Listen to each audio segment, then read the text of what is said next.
Hi there, I'm back. I had a conversation that I thought might be useful to tell people about, and it has to do with getting unstuck from certain emotional states.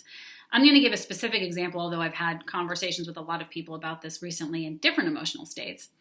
But I was speaking to someone who was feeling as though he was being rejected in every area of his life.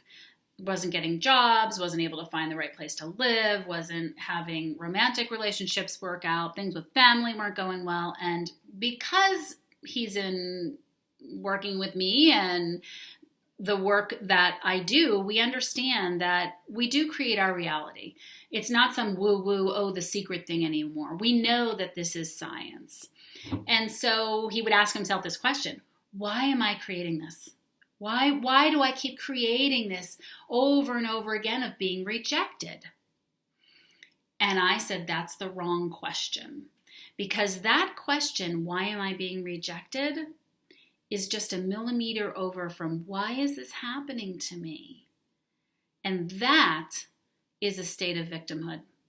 And what we know is that we can get addicted to states of being. I certainly battle with addiction to victimhood. I've spent a lot of time unmemorizing it, and sometimes I still fall back into it. But it's true that we get addicted to our emotional states. We know that. And so when we're feeling, for example, that everything is rejecting us, the question is not, how do I keep bringing this into my life? We often will do that when we're self-aware and we know these things. We'll want to say, well, why do I keep creating this? But that really doesn't matter. What matters is how to get out of it, right? And so one of the techniques that I use to get out of it is to ask a different question, which is, if I believe that I'm always being rejected, what does the person who doesn't believe that think about this situation? And how does that person act? I had a really transformative experience a couple of years ago that I tell this story all the time because it really was transformative for me. I was in a relationship with someone and I was unconsciously seeking my self-worth from her. I wanted her to acknowledge me. I wanted her to validate me. And so unconsciously, I was having these conversations with her in the hopes that she would validate me. And this was a person who wasn't going to do that, period. And so one time we were having this conversation and I was sort of making myself less than so that I could get some validation and it wasn't happening.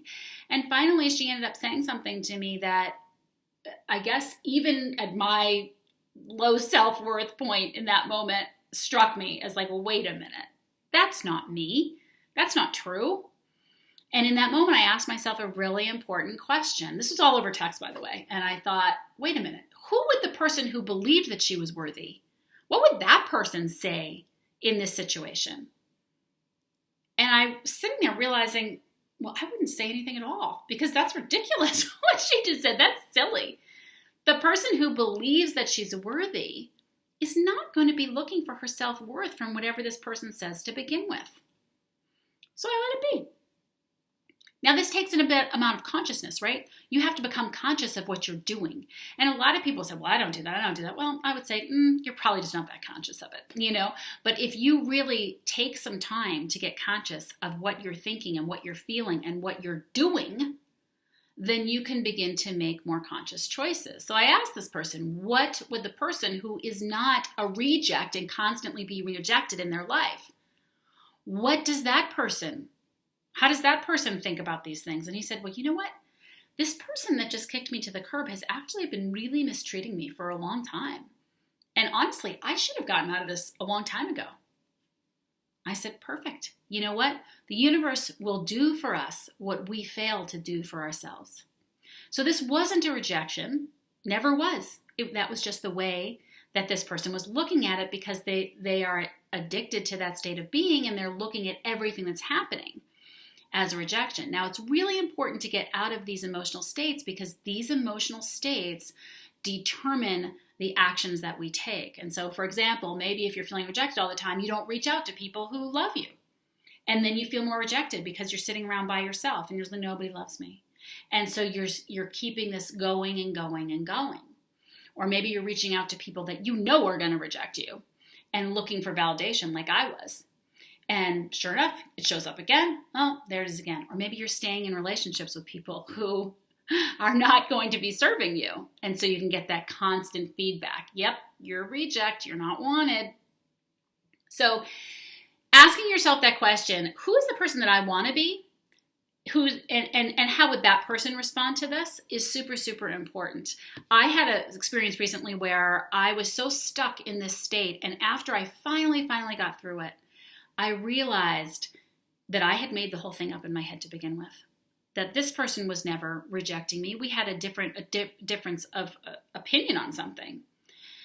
But there was no rejection involved. And that's what I was all worked up about. It wasn't even a difference of opinion. It was the rejection. And we do that when we are only able to think as great as our emotion. So we can't think greater than our emotional state. And so if we stay stuck in these emotions, we're going to have thoughts that are not conducive, and we're going to create actions that perpetuate the same way of being.